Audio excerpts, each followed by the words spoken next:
Hello, welcome to this very special edition of the Pace Report, reporting live here at Intersection here in New York City as part of this year's 2013 APAP Winter Music Conference here in New York City. Tonight, blessing the band stage is trombonist and band leader Clifton Anderson, and he has a lot to celebrate. One, he has a dynamic album, And So We Carry On, in which he features some great luminaries and up-and-coming artists ranging from Monty Alexander, Jeff Tain Watts, Bob Cranshaw, to Warren Wolf. As you might know, he's the nephew of the legendary Sonny Rollins, and for 30 years, he's been part of his quartet quintet ensembles. In addition to that, he's backed some of the likes of J.J. Johnson, as well as Slide Hampton and his trombone choir. We sat down earlier and we talked about his origins growing up in Harlem. We talked about him developing his craft and love for the trombone, as well as the latest CD, And So We Carry On. So sit back, relax, and enjoy the sounds of Mr. Clifton Anderson, live here at Intersection for this year's 2013 APAP Winter Music Conference.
What was that out there? That was our attempt at making some good music. You know, we always give it our best shot, and we had a nice audience, and you know, the musicians played great as they always do. I have a great group of musicians with me that inspire me all the time. You know, I'm always learning from musicians that play with me. You know, and so they, you know, we have some material that I wrote, and we're just trying to do it justice. You know, so that's what it was. It was an APAP presentation, and it's free to the public. So we have people in the audience, and hopefully some APAP members in there that heard it and enjoyed the music. You know. And so we carry on. In fact, the last time we sat down and broke bread was about 4 years ago, and this album, it's got some heavyweights on here. You got some young, and you got a lot of great luminaries on here. Yeah. How did you decide to go and bring these people on this project?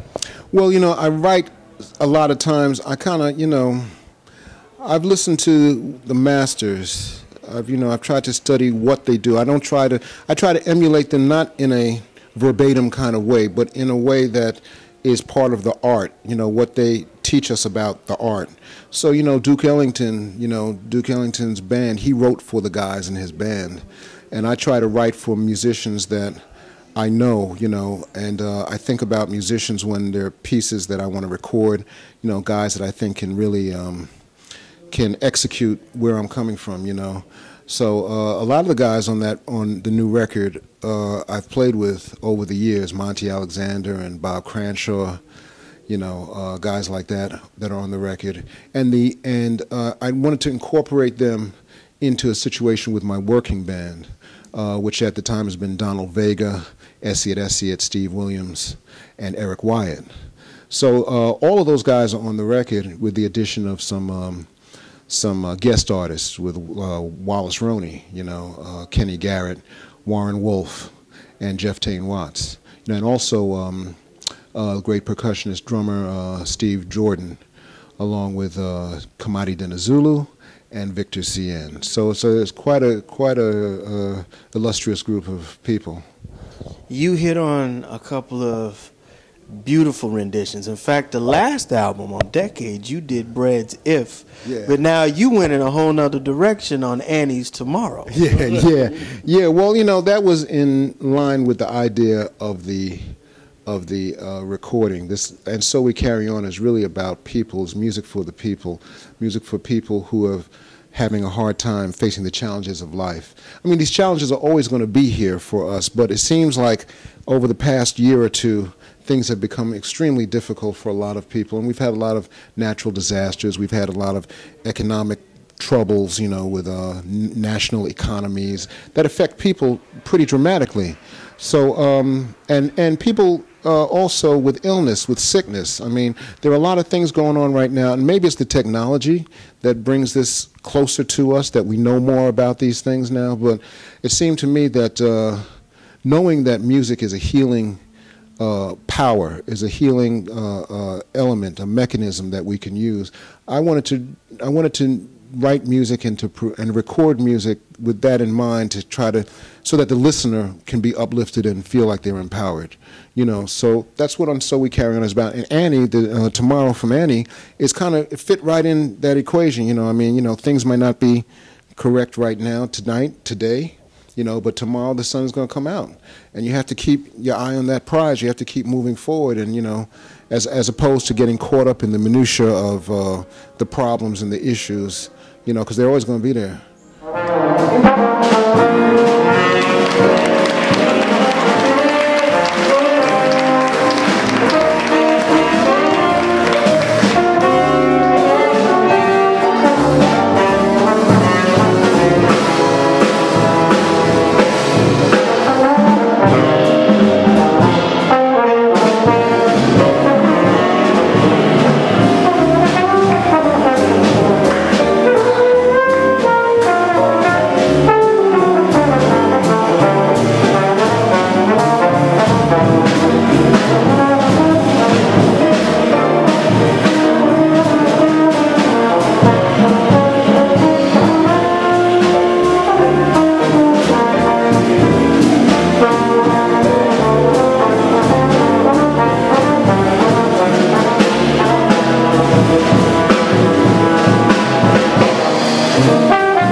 about your origins, growing up in Harlem, growing up in the Bronx. I understand that a particular musical figure in your life was the gentleman that gave you your first trombone.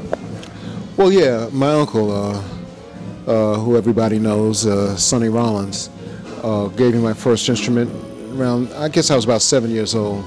And as a result of my mother telling him that I wanted to play the trombone. I had seen a movie with all these trombone players, marching down the street, and it looked like a lot of fun to me at the time. So I told my mother, yeah, I want to play that instrument.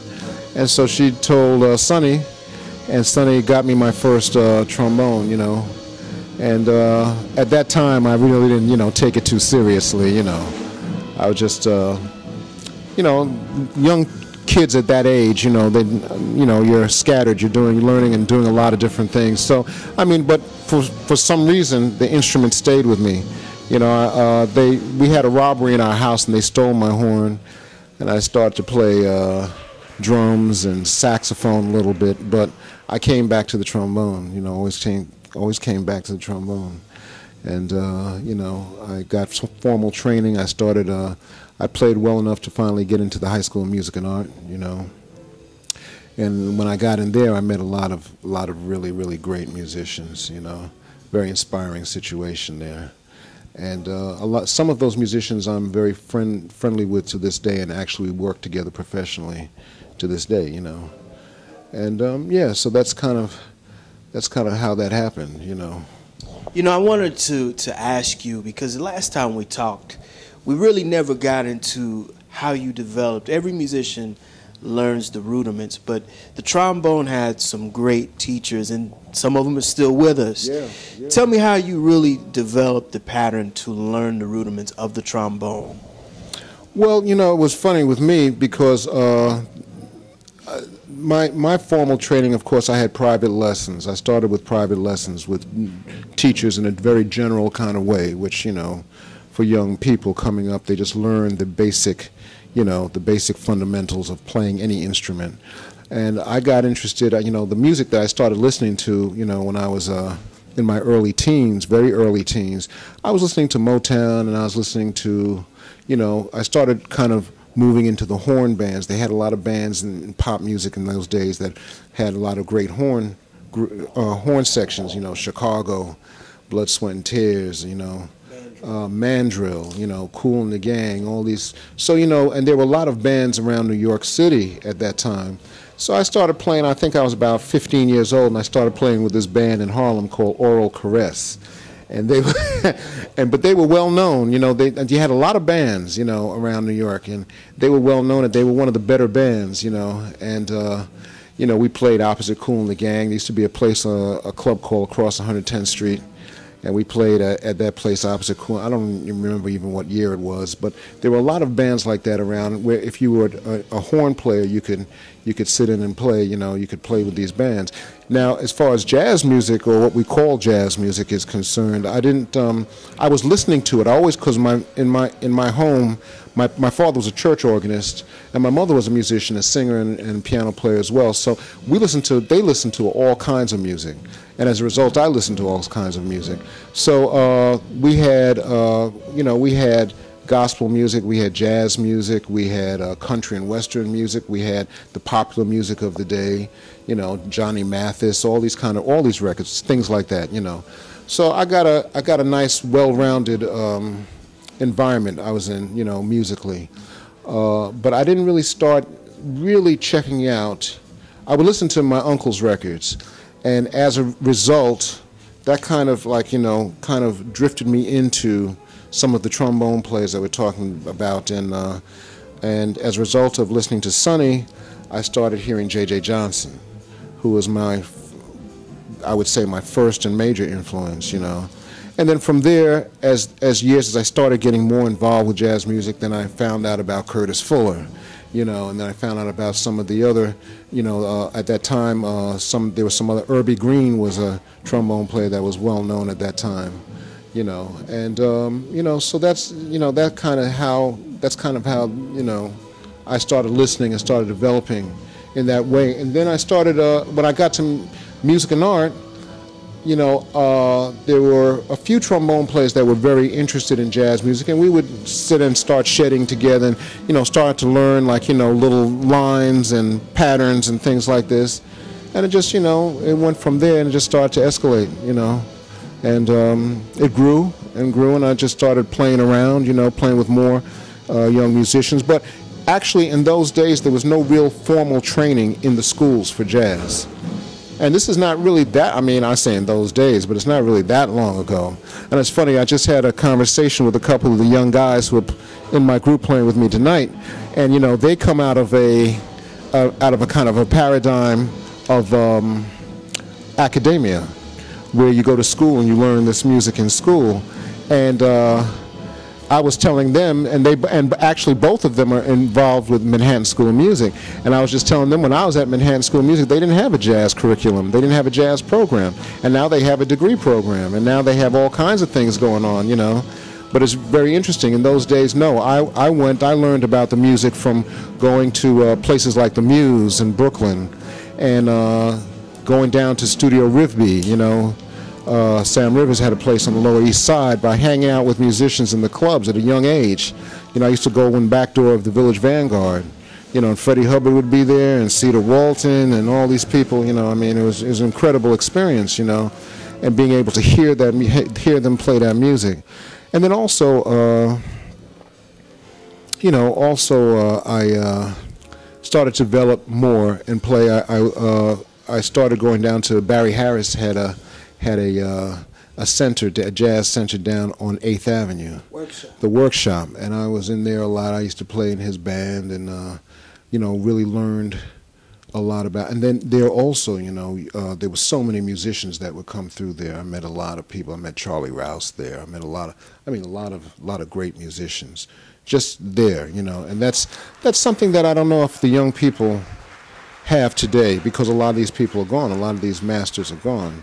So they don't, it's a different way that they learn the music now.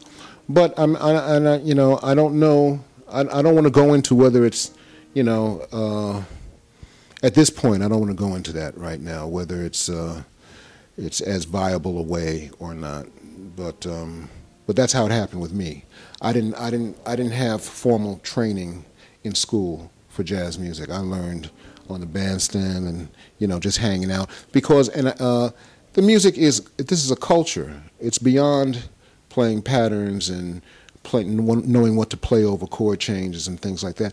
Jazz music, or what we call jazz music, is really a culture. It's a culture. It's more than that. It's about, it comes out of an experience, and it's the expression of an experience. And so that's what it was like when I was coming up, I immersed myself in that culture.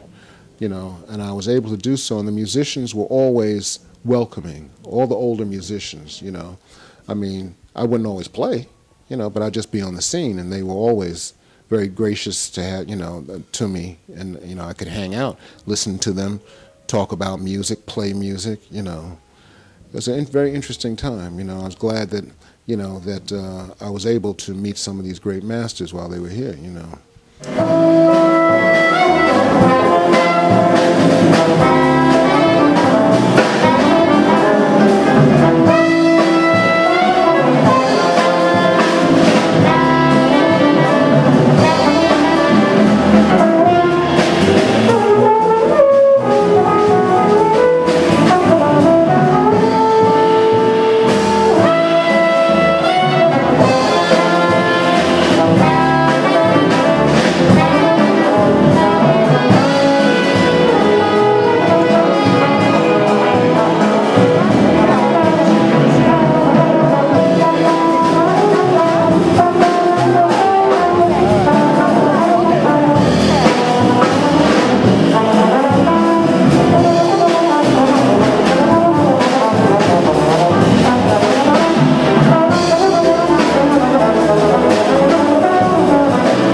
Tell me some of the things that Mr. Hampton, stressed upon you? Because I understand that you and Steve Torre also came around the same time. Yeah, well, Steve is a little bit older than me, and had been out here a little bit earlier. I first, I was playing around, when I starting to play around New York, I was working with Carlos Garnett and a few other people, and Carlos would always tell me, he said, yeah, you a bad cat, man, but there's another bad cat out here, and I said, oh yeah, He said, yeah, Steve Torre. You know Steve Torre?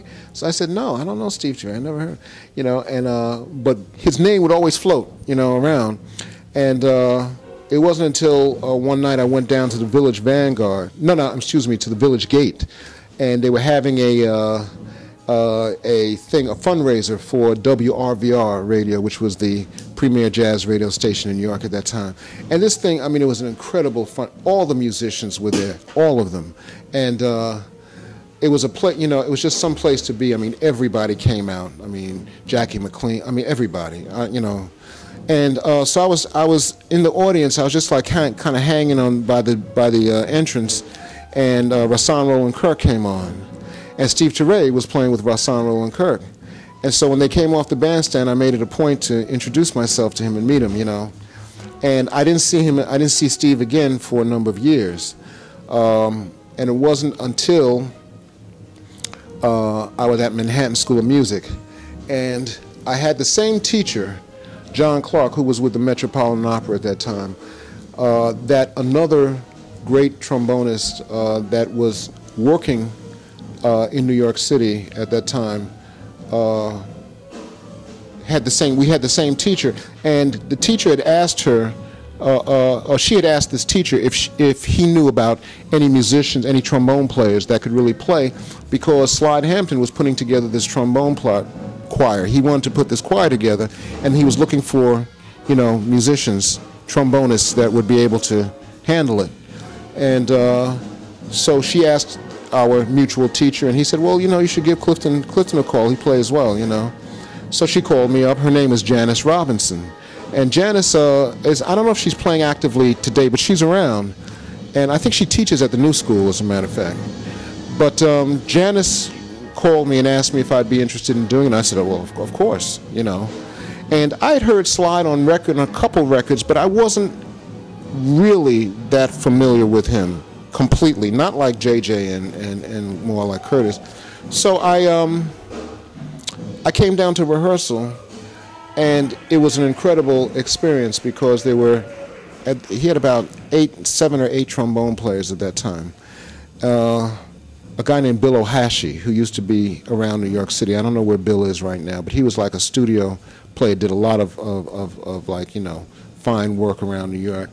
And Steve Torre was there, Janice Robinson, Earl McIntyre, and Doug Proviance, Papo Vasquez, and Clifford Adams. Clifford Adams, went on to be the trombonist with Kool and the Gang. So these were all like really, really fine young. We were like the kind of the cream of the young crop, And it was an incredible experience because Slide Hampton wrote these arrangements, which, you never heard trombone players play these kind of arrangements. The lines were like saxophone lines. And it was very, very challenging, and Slide really whipped us into shape. Of course, we all had little egos at that time. Everybody thought they were hot, something hot, But every night or every rehearsal, we would find out that we had a lot of work to do, And we went on to the trombone choir became a formal thing, and from that point on, different guys started coming in, into the trombone choir. So the personnel kind of shifted. Robin Eubanks came in. Frank Lacey came in at some point. Conrad Herwig came in, and it turned out that Steve and Robin and myself and Doug Proviance started doing a lot of all of like the trombone section stuff around New York at that time, But our playing was so tight. We were so tight as a section from working with Slide's trombone choir that it was an incredible thing. I don't think there's been quite a trombone choir quite like that since. I think that's the choir from that point forward that all these other choirs are based, try to measure themselves against, And Slide Hampton, I mean, what can I say about him? He's a phenomenal trombonist, a phenomenal arranger. You know, he's one of our treasures. And I've learned a lot from him, and I continue to learn a lot from him. I listen to him play all the time on record, and you know, he's not playing out that actively right now, but I got a lot in here memory-wise from him. So, yeah, Slide Hampton is one of my major influences and mentors. Yeah.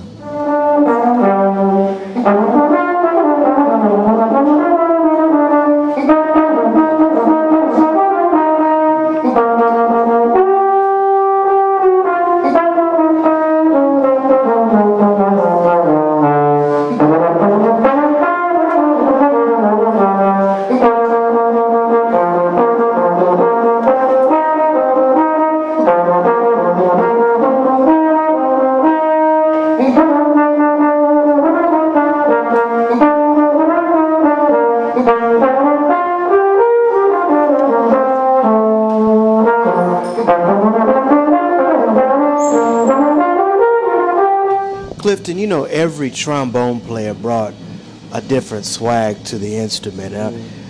Wayne Henderson, he brought the little soul jazz to it.